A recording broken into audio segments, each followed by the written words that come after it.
Ang Galatians chapter 4 verses 6 to 7 ay nagpapatunay na ang naligtas ng minsan ay ligtas na magpakailanman. Ayon sa verse 6, "And because ye are sons, God had sent forth the Spirit of the Son into your hearts, crying, Abba, Father.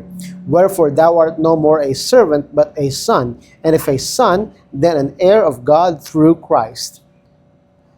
Tayo ay naging mga anak ng Diyos kapag tayo ay sumampalataya sa Panginoong Hesukristo. Sinasabi sa John 1:12 na kapag sumampalataya ka, binigyan ka ng kapangyarihan na maging kanyang anak o maging anak ng Diyos.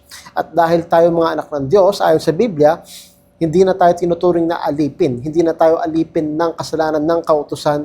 Tayo ay nasa ilalim na ng biyaya at tayo ay naging anak ng Diyos kahit hindi karapat-dapat dahil sa Panginoong Hesukristo. At sabi dito, "At kung anak, kung gayon ay tagapagmana ng Diyos sa pamamagitan ni Kristo." Tayo ay may mamanahin sa langit.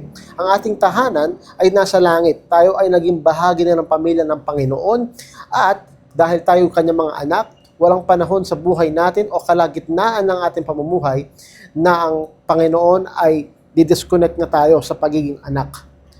Tayo ay naging anak na magpakailanman kapag tayo ay sumampalataya na sa Panginoon at ang ating tahanan ay nasa langit na at inihanda niya to sa atin.